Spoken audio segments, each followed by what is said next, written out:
Vous écoutez le podcast Le voyage intérieur de Lucie, présenté par Lucie Lancel. Le voyage intérieur de Lucie, changez votre regard, vous êtes extraordinaire. Bienvenue pour cet étrange voyage où votre guide est une personne non-voyante qui vous invite à changer votre regard sur vous-même et sur la vie. Je vous souhaite la bienvenue pour la première partie de cet épisode qui sera consacrée au pouvoir de la parole. Je ne sais pas si vous vous en rappelez, mais dans un de mes épisodes, je vous ai parlé de la magie de la vie. Je vous ai dit qu'on peut tout obtenir en imaginant à l'avance ce qu'on souhaite vivre et en ressentant à l'avance les émotions agréables que nous procure la réalisation de notre rêve. Mais parfois, imaginer, ressentir à l'avance des émotions agréables, c'est pas évident. Dans ces cas-là, nous avons un outil à notre disposition. Cet outil, c'est la parole. Avez-vous remarqué que dans chaque religion, il y a des prières et que dans tous les contes de fées, il y a des formules magiques? C'est parce que les mots ont un véritable pouvoir et dans ce nouvel épisode, je vous raconte comment je m'en suis rendu compte. Il y a quelque temps, j'étais en vacances à la montagne avec mes parents. Nous devions faire une grande balade. On allait prendre le télésiège, la télécabine, on allait bien grimper. Les paysages seraient magnifiques. Ça, c'est ce que disait mon père. Moi, cette balade, ça ne m'emballait pas vraiment. On l'avait déjà faite et je savais ce qui m'attendait. Je savais que la montée serait rude, qu'il y aurait des pierres qui rouleraient sous mes pieds, que j'aurais peur de tomber, qu'on aurait froid, puisqu'on serait en altitude, il y aurait du vent. Enfin, la dernière fois, c'était comme ça, et je ne voyais pas pourquoi là, ça serait différent. Alors, j'aurais pu décider de ne pas la faire, cette balade, et rester tranquillement dans notre gîte. Mais la perspective de rester seule devant mon ordinateur, alors que tout le monde était parti, ça ne m'emballait pas non plus. Dans la vie, il faut faire des choix, n'est-ce pas? Le matin du jour où nous devions faire cette balade, je me réveille contrariée. Je vois tout en noir. Je prends un peu de temps pour respirer et tout à coup, une étrange petite phrase revient à ma mémoire. L'intelligence infinie de mon subconscient connaît la solution que je cherche et me la donne dès à présent. C'est une petite phrase magique. Je l'avais entendue dans une conférence sur le pouvoir de la parole.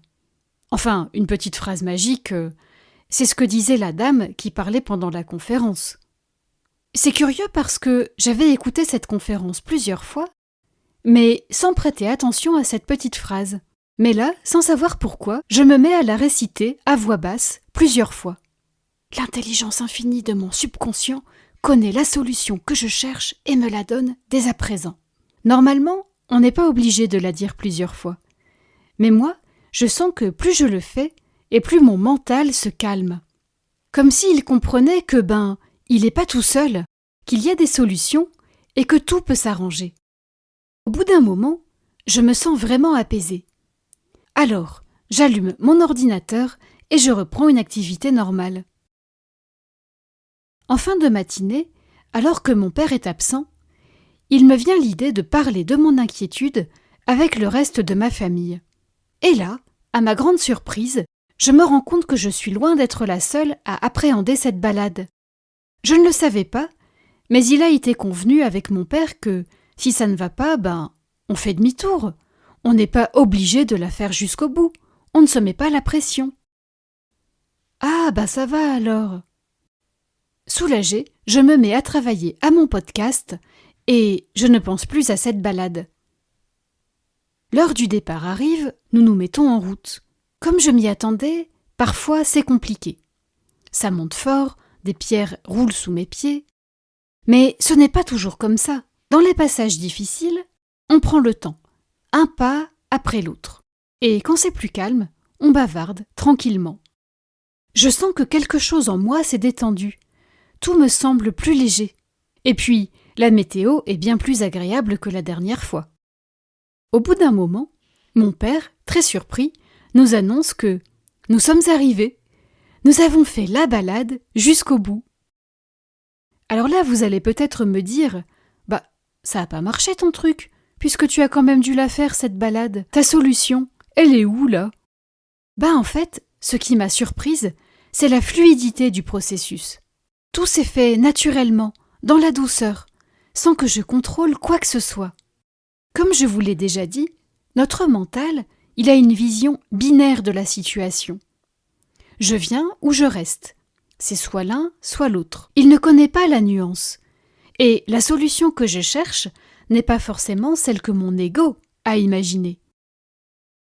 Ma solution à moi, ce dont j'avais besoin, c'était de sentir que mon entourage était à mon écoute, que mes peurs seraient entendues et qu'on me soutiendrait, quoi qu'il arrive. Alors évidemment, j'aurais pu communiquer là-dessus, parler de mes inquiétudes. Mais j'étais tellement aveuglée par mes émotions, par mes croyances, personne ne me comprend, je suis la seule à ressentir ça, que j'étais incapable de prendre la bonne décision. Grâce à cette petite phrase, j'ai été guidée. J'ai pu poser les bonnes questions au bon moment et j'ai pu être rassurée. L'intelligence infinie de mon subconscient connaît la solution que je cherche et me la donne dès à présent.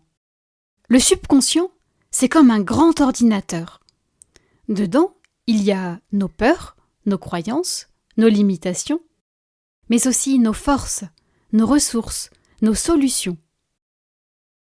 Les petites phrases, comme celles dont je vous ai parlé, nous permettent de calmer le mental. Elles nous ramènent dans le moment présent et surtout, elles nous permettent d'activer les pouvoirs de notre subconscient. Là, je l'ai utilisé pour résoudre un petit problème du quotidien. Mais vous pouvez aussi vous en servir pour des projets plus importants. Trouver le travail, la maison de vos rêves. Simplement, au début, c'est bien de commencer petit. Plus vous allez vous entraîner sur de petites choses, et plus vous allez prendre confiance. Et plus vous aurez confiance, et plus vous serez surpris ou surprise par le nombre de rêves qui se réalisent. Bon, si vous n'aimez pas ma phrase magique, vous pouvez toujours en inventer. Vous pouvez dire des phrases comme « tout s'arrange »,« tout est possible ». Si vous avez un rêve, vous pouvez demander à votre subconscient de vous aider à le réaliser. En fait, vous n'allez pas vraiment demander, mais vous allez faire comme si ce que vous désirez était déjà là. Donc, vous allez parler au présent. Ça va donner des phrases comme « j'ai une maison au bord de la mer »,« je l'obtiens facilement » ou « j'obtiens facilement l'argent dont j'ai besoin pour l'avoir ». Vous pouvez dire vos phrases à voix haute, les murmurer ou les formuler dans votre tête en remuant la langue. Ça, c'est pratique quand il y a du monde autour. Certains souhaits vont mettre du temps à se réaliser. L'idéal, c'est de dire vos phrases pendant 30 jours, puis vous lâchez prise et vous laissez votre subconscient faire son boulot. Si vous continuez à penser à votre rêve au-delà des 30 jours, ça va perturber votre subconscient et ça va l'empêcher de faire son travail correctement. Alors, il vaut mieux reprendre une activité normale et attendre.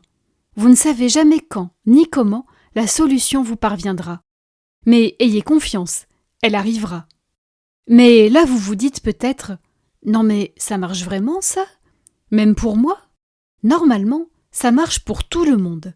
Mais si vous avez l'impression que pour vous, ça ne fonctionne pas, c'est peut-être qu'il y a une croyance qui bloque le processus. Vous savez, ces petites phrases que votre mental vous répète encore et encore. Du genre « Mais qui es-tu, toi, pour réaliser ton rêve, alors que les autres n'y arrivent pas ? T'as pas le droit, t'es pas capable. Tu ne sauras jamais t'adapter au changement. Tu ne seras jamais à la hauteur. » Je vous disais tout à l'heure que votre subconscient, c'est comme un grand ordinateur. Eh bien, à force d'avoir été entendues et répétées, ces petites phrases sont devenues des programmes. Pour que votre ordinateur, votre subconscient, agisse comme vous le souhaitez, vous allez devoir le programmer correctement. Une fois que vous avez identifié la croyance qui vous bloque, vous pouvez là encore utiliser la parole. Vous pouvez dire des phrases comme « Je suis capable »,« J'ai le droit »,« Je suis plein ou pleine de ressources. À force de l'entendre, votre subconscient va finir par vous croire et par agir en conséquence. Le subconscient, c'est cette partie de nous qui nous permet d'accéder à la magie de la vie. Mais peut-être que pour vous, le subconscient, ça ne vous parle pas. Peut-être que vous aimeriez adresser vos prières, vos demandes à quelqu'un d'autre.